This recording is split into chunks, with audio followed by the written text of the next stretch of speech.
انسانیت سے محبت کرنے والا انسان جب اس کتاب کریم کے ساتھ اپنا تعلق قائم کرتا ہے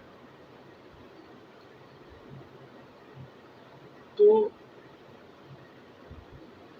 تھوڑے ہی سفر کے بعد جو چیز اسے سب سے پہلے عیاں ہوتی ہے تو وہ قرآن کریم کا یہ اعلان ہے کہ انسانی شعور کا سب سے بڑا نقصان یہ ہے کہ اسے ایک ایسا علم یاد کروا دیا جائے، رٹا دیا جائے یا حفظ کروا دیا جائے کہ جس کے بارے میں وہ کچھ نہیں جانتا، جس کے بارے میں اسے کوئی علم نہیں۔ انسانی شعور کا سب سے بڑا نقصان ہے۔ جب آپ قرآن کی طرف آئیں گے تو قرآن میں تو آپ دیکھیں گے کہ قرآن میں علم کی تعریف، جو میں اپنی بات کروں گا کہ جسے میں نے دیکھا ہے کہ قرآن میں علم کی تعریف، قرآن میں علم کی تعریف یہ ہے کہ وہ عمل کہ جو باعث توحید بین الانسانیہ ہو، کہ علم ہمیشہ انسانوں کے درمیان توحید کا سبب بنتا ہے۔ علم کی سب سے بڑی تعریف یہ ہے کہ وہ انسانوں کے درمیان توحید کا سبب ہے۔ وہ تمام تر تعلیمات کے جو انسانوں کو انسانوں سے الگ کر دیں، وہ جہالت قرار دی جائے گی۔ لیکن اگر آپ علم کی تعریف میرے نزدیک دیکھیں تو میرے نزدیک تو علم کی تعریف یہ ہے کہ وہ علم، وہ کیفیت و حیثیت یا وہ عمل کہ جو انسانوں کے درمیان باہمی محبت قائم کر دے، باہمی توحید قائم کر دے۔ میرے نزدیک تو علم کی یہی تعریف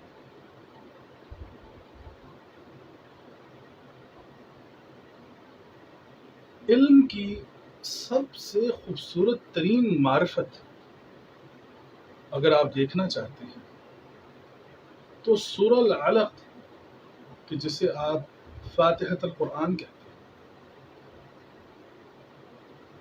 اس مقام پر آپ کو آ کر پتہ چلے گا کہ قرآن علم کا وہ کون سا انداز یا وہ کون سے اثرات یا وہ کون سے راز ہیں کہ جو انسان کی جھولی میں ڈالنا چاہتا ہے۔ آپ دیکھیے کہ جب محمد صلی اللہ علیہ وآلہ وسلم کے ساتھ اللہ تعالیٰ بذریعہ قرآن جب وہ مخاطب ہوا ہمارا خالق، تو اس کے مخاطب، اس خطاب کے اندر جو خوبصورتی ہے وہ بہت ہی کمال ہے۔ تعمق کی، گہرائی کی نگاہ سے دیکھنے والے، محبت کی نگاہ سے دیکھنے والے تو اس نتائج پر پہنچ جاتے ہیں۔ آپ دیکھیے قرآن نے وہاں پر اپنی ابتدا میں اس کا لفظ استعمال کیا ہے اقرا۔ اقرا جسے ہم نے پڑھ کہہ دیا، اور اس پر بھی کوئی اعتراض نہیں کہ آپ نے اسے پڑھ کہا تو پڑھتے رہیے، پڑھیے، کوئی اس میں انکار نہیں۔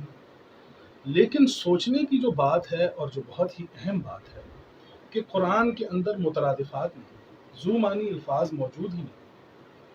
قرآن میں کشتی کے لیے جب لفظ آئے گا فلک تو اس کی کیفیت و حیثیت کچھ اور ہے، اور جب سفینہ کا لفظ آئے گا جسے ہم کشتی ہی کہتے ہیں تو اس کے اندر اس کی کیفیت و حیثیت کچھ اور ہے۔ جب وہ بحر کا لفظ استعمال کرتا ہے تو ہم اسے سمندر کہتے ہیں، دریا کہتے ہیں، کئی جگہ لکھا ہے تو کہ اسے سمندر کے حوالے کر دیں، بحر کے حوالے کر دیں۔ اور دوسرے مقام پر قرآن کے اندر اس کے لیے لفظ استعمال ہوا ہے یم، اسے بھی ہم سمندر کہتے ہیں۔ کمزور ترین زبانوں کی سب سے پہلی علامت یہ ہوتی ہے کہ ان کے پاس تمام الفاظ ذو معنی ہوتے ہیں۔ قرآن کے اندر ایسا نہیں ہے۔ قرآن کا تو عالم یہ ہوتا ہے جی کہ زیر زبر کے اندر جہاں فرق آیا وہ معنی کے اندر فرق ڈال دیا۔ اس کی ایک چھوٹی سی مثال میں آپ کو دے دیتا ہوں کہ عربی زبان میں غل اور غل، غین کے اوپر جب زبر آئے گا غل، اور غل، اغلالن جسے قرآن کہتا ہے، وہ قیدی، دیکھیے اب غل اور غل سے کیا فرق پڑتا ہے. غل وہ قیدی کہ جس کے ہاتھ اور پاؤں دونوں بندھے ہوئے، وہ غل، اس کے لیے غل کا لفظ استعمال. اور غل جب زیر آئے گی اس کے نیچے تو وہ اس قیدی کے لیے استعمال ہوتا ہے جس کے صرف پاؤں بندھے ہوئے.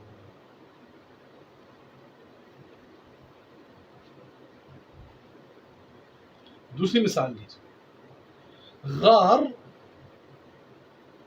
اور کہف، یہ دونوں الفاظ بھی قرآن کے اندر ہیں.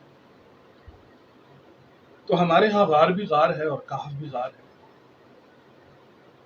غار اور کلاسیفیکیشن دیکھیں آپ، پوری دنیا کے اندر عربی زبان کی یہ خوبصورتی آپ کو کہیں دکھائی نہیں دے گی کہ خود آپ کے حلق کے اندر جو صورتحال بنے گی اس کو ڈیفائن کر جائے گا وہ لفظ.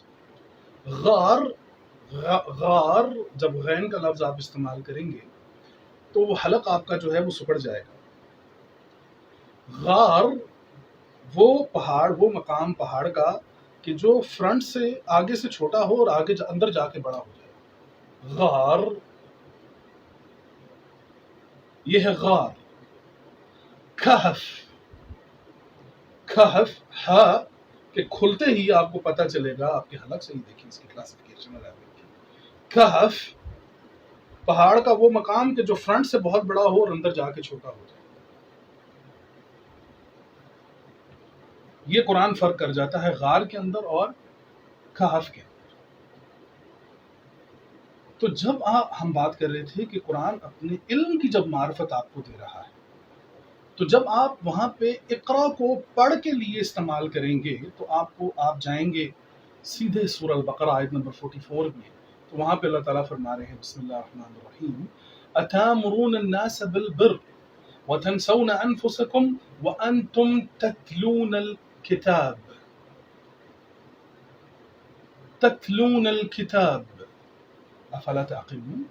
اتامرون الناس بالبر، لوگوں کو تم بھلائی کا حکم دیتے ہو، تنسون انفسکم اور اپنے آپ کو بھول جاتے ہو، انتم تتلون الکتاب اور تم کتاب بھی پڑھتے ہو. اب یہ آگے پڑھائے تلو، اتلو کا لفظ بھی قرآن کے اندر اس کے لیے استعمال ہوا. تلو، اب لکھنے والوں نے اب وہ لغوی اصطلاحی معنوں کے اندر اب وہ ہر، ٹھیک ہے بڑی محنت ہے، اور اللہ پاک ہمارے تمام علماء کو زندگی اور صحت عطا فرمائے، تمام مکاتبہ فکر کے لوگوں کو اللہ پاک زندگی اور صحت عطا فرمائے. لیکن ہم نے تو یہ دیکھنا ہے کہ قرآن محبت ڈھونڈنے والوں کو محبت کس انداز میں دیتا ہے.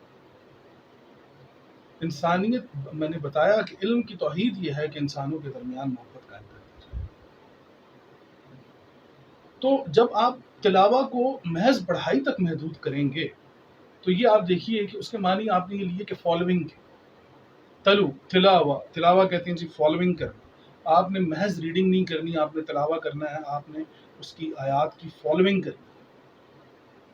تو فالوئنگ تو ہم لوگ کر رہے ہیں، ایک دن میں 3 4 قرآن لوگ ختم کر رہے ہیں مل کے، آج کل تو خاص طور پہ رمضان میں آتے ہیں. تو یہ تو ہم لوگ کر رہے ہیں. لیکن یہ جو قرآن نے سورہ العلق میں اس کی جو ابتدا کی ہے اقرا، تو آپ دیکھیں گے کہ کس قدر تعظیم اور محبت ہے انسان کہ قرآن کی نظر میں کوئی بھی انسان جاہل نہیں. قرآن تو اسے یکساں مقام عطا کرنے کے لیے آیا ہے کہ کوئی بھی انسان محض اس تفریق سے باعث نفرت نہ ہو کہ تم کم پڑھ لکھے ہو. اور پڑھائی کا معیار بھی ہم لوگوں نے تعین کیا ہے، اس کی تمام تر ڈگریاں ہماری متعین کی. لیکن قرآن کو جب آپ دیکھیں گے تو وہ اتنا خوبصورت ہے اور اتنا عظیم ہے کہ وہ سب سے پہلے اقرا کا لفظ آپ کے لیے استعمال کرتا ہے. اور اسے گورے نے بڑا زبردست بیان کیا ہے. وہ یہ کہتا ہے کہ there is a difference between learning and reading. تلو اور قرا، اس کے پاس ریڈنگ، ایک انسان ریڈنگ کرتا ہے. میں آپ کو کہہ رہا ہوں کہ میں پڑھ رہا ہوں، تو میں پڑھ رہا ہوں. تو میں آپ سے کہوں کہ میں مطالعہ کر رہا ہوں تو یہ اس کی کیٹیگری، سپیریئر کیٹیگری. اور مطالعے سے بھی سپیریئر کیٹیگری جو ہے وہ ہے اقرا. لرن. اب یہ قرآن جب دربار محمد صلی اللہ علیہ وسلم پر پہنچتا ہے تو اتنا عظیم ہو جاتا ہے کہ وہ انسان کو اتنے اعلیٰ اور عرفہ مقام پر لے کر جاتا ہے کہ یہ ہماری متعین کی ہوئی تعلیمی ڈگریاں وہاں پر کوئی ان کی اہمیت یا ویلیو نہیں رہ جاتی. اس کا تو علم دینے کا انداز سب سے مختلف ہے. وہ کہتا ہے اقرا، لرن، پڑھیں، لرن، اقرا. اب اس کے لیے کتاب کا ہونا ضروری نہیں. ایک انسان ہے وہ گاڑیوں کا کام سیکھنے کے لیے جاتا ہے تو وہ لرن کرتا ہے. آداب لرن کیے جاتے ہیں. جب تک ہمارے ہاں ثقافت کو لرننگ انداز میں رکھا گیا، گھروں کے اندر آداب کو عملی نفاذ کے مطابق رکھا گیا، تو آپ نے دیکھا ہے کہ وہ ہمارا معاشرہ اس وقت اس کے حالات کیا تھے. اور اب آپ دیکھیے کہ وہ لرن کرنا، وہ جو عملی طور پر تھا، وہ محض صرف لفاظی نہیں تھی، تو وہ اس کو اب ہم نے کتابوں تک محدود کر دیا. تو لرن کی جب آپ بات کریں گے تو وہ اس کے لیے کتاب کا ہونا ضروری نہیں. اور اسی کتاب میں آپ دیکھیے کہ علم کی معرفت کا حال یہ ہے کہ اقرا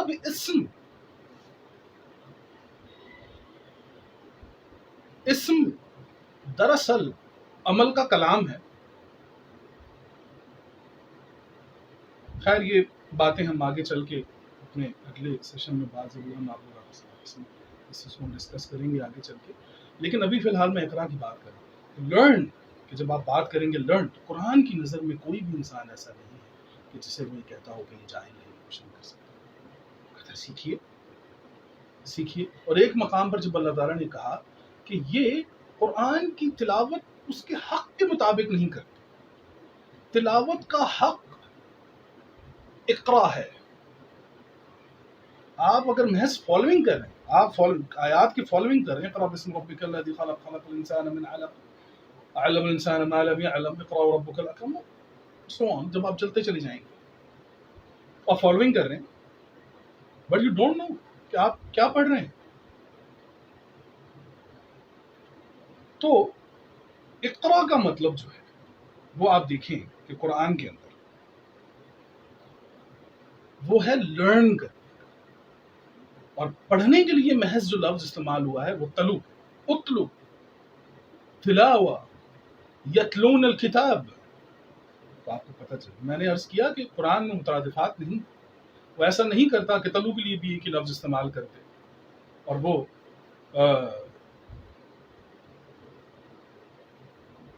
اقرا کے لیے بھی وہی لفظ استعمال کرتے. جی میں بتاتا ہوں. یہ بحر اور یم، اس میں کیا فرق ہے؟ سمندر کی وہ صورتحال کہ جب سمندر بالکل سموتھ ہے تو وہ اسے بحر کہتا ہے، اور وہی سمندر کہ جب اس میں طغیانی آ جائے، طوفان ہو، مصیبت ہو، مشکلات ہوں، تو وہاں پہ وہ لفظ استعمال کرتا ہے یم. اسی طریقے سے جب آپ کشتی کو دیکھیں گے تو سفینہ اس کشتی کو وہ کہتے ہیں کہ جو بالکل سموتھ چل رہی ہے. لیکن وہ کشتی جو طغیانی میں ہو، طوفانوں میں ہو، تو اس کے لیے لفظ آتا ہے فلک. تو قرآن تو اپنا انداز جو ہے وہ مختلف کر جاتا ہے. جہاں پر وہ لفظ بدلتا ہے وہ کہتا ہے کہ اس میں کوئی بات ہے، کچھ ہے کہ جس کی وجہ سے یہاں پہ اس کو تبدیل کر دیا.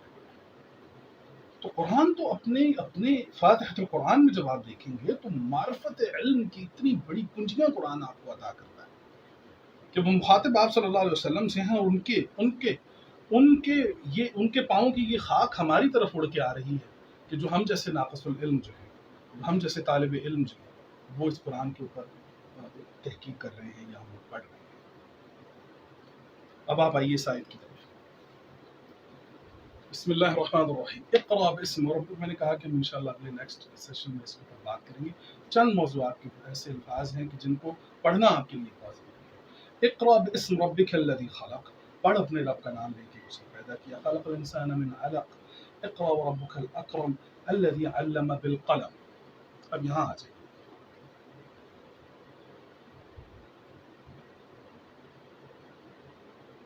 الذی علم بالقلم، کہ جس نے قلم کے ذریعے سکھایا. 80% پوری دنیا کے اندر لوگ وہ ہیں کہ جنہوں نے زندگی میں کبھی قلم اٹھایا ہی نہیں۔ جس 80% لوگ وہ ہیں کہ جنہوں نے کبھی قلم اٹھایا ہی نہیں۔ تو اگر آپ تعلیم کو مربوط کریں گے اس قلم کے ساتھ کہ جو ہمارے پاکٹس میں لگا ہوا ہوتا ہے یا جو ہم نے اٹھایا ہوا ہوتا ہے، ٹھیک ہے یہ قلم ہے، میں اس کا انکاری نہیں ہوں، لیکن آپ یہ دیکھیں کہ قرآن یہ اپنی معرفت العلم کے اندر آپ کو دینے کی کیا کوشش کر رہا ہے۔ قلم کو جاننے کے لیے جب تک آپ تقلیم نہیں سمجھیں گے آپ کو نہیں پتا چلے گا کہ قرآن نے اپنی اس ابتدائی یہ جو فاتحۃ القرآن ہے اور یہ جو مخاطب ہوا ہے قرآن دربار محمد صلی اللہ علیہ وسلم میں آ کے، اس کی خوبصورتی کس قدر انتہائی مقام پر، انتہائی علیت کے اوپر چلی جاتی ہے کہ قلم وہ کہتا ہے۔ اب انسان وہ ہے کہ جو کہتا ہے کہ کوئی بھی انسان ایسا نہیں ہے کہ جو اقرا نہیں کر سکتا، تو اگر آپ اقرا کرنا چاہتے ہیں تو سب سے پہلے تو اس قلم کی طرف آئے۔ اقبال علیہ الرحمٰن نے بھی یہی کہہ دیا کہ لوح و قلم تیرے کی محمد سے وفا تو نے تو ہم تیرے، یہ جہاں چیز کیا لوح و قلم تیرے۔ تو قلم کو سمجھنے کے لیے جب تک آپ تقلیم کو نہیں سمجھیں گے آپ کبھی آپ قرآن کے ان خزانوں تک نہیں پہنچ سکتے کہ وہ آپ کے لیے لے کے بیٹھا ہے، آپ کی رسائی کبھی وہاں تک نہیں ہو سکتی۔ اب آپ دیکھیے قلم، تقلیم کیا ہوتی ہے؟ آپ کے سامنے 10 رنگ ہیں، نیلا، ہرا، لال، پیلا، سفید، کالا، آنکھ ایک ہے۔ اس آنکھ کی تقلیم یہ ہے، اس کے اندر ایک ایسی صلاحیت ہے کہ جو ایک رنگ کو دوسرے رنگ سے سپلٹ کرتی ہے، سپریشن کرتی ہے۔ وہ چیز جو آنکھ کے اندر موجود ہے کہ جو ایک رنگ کو دوسرے رنگ سے الگ کرتی ہے، یہ آنکھ کی تقلیم ہے۔ اسے کہتے ہیں تقلیم، الگ کر۔ سر قلم کر دیا کہ جسم سے سر الگ ہو، تقلیم ہو، الگ ہو گیا۔ کان کی تقلیم یہ ہے کہ 10 لوگوں کی میں آواز سن رہا ہوں اور سننے کے بعد ان 10 لوگوں کو سننے کے بعد مجھے پتا چلا کہ یہ زید ہے، یہ اسامہ ہے، یہ فلانا ہے، یہ فلاں ہے، اور ان کی آوازوں کی تقلیم یہ میرے کان کی تقلیم ہے۔ یہ ہے کان کا قلم، یہ ہے آنکھ کا قلم کہ وہ دیکھ سکے، وہ فرق کر سکے، تمیز کر سکے جسے آپ کہیں گے۔ تو جب آپ دیکھیں گے کہ رنگوں کے درمیان تقلیم ہوئی، آوازوں کے درمیان تقلیم ہوئی، اسی طریقے سے سننے کی جو آپ کی صلاحیت ہے، ناک کی تقلیم ہے، اچھی ہے، بری ہے، اس کے لیے زبان کی تقلیم ہے کہ آپ اچھے لفظ بیان کر رہے ہیں، آپ برے لفظ بیان کر رہے ہیں، یہ زبان کی تقلیم ہے۔ آپ حق بیان کر رہے ہیں، آپ ناحق بول رہے ہیں، یہ تقلیم ہے۔ اب آپ مجھے یہ بتائیے کہ اس قلم کا متحمل کیا دنیا کا ہر انسان نہیں ہے؟ ہر انسان کے پاس اگر یہ قلم موجود ہے جو اللہ نے اسے عطا کیا ہے، کیا آپ ایسے انسان کو ان پڑھ کہہ سکتے ہیں؟ کیا آپ کے پاس یہ حق حاصل ہے آپ کو کہ انسان کہیں بھی عمل کرنے والا، کوئی بھی انسان مزدوری کرنے والا، محنت کرنے والا، اس انسان کو آپ کہہ سکتے ہیں کہ یہ جاہل ہے، یہ پڑھا لکھا نہیں ہے؟ اس کو تو اللہ نے قلم عطا کیا ہے، اور شاید آپ سے بہتر عطا کیا۔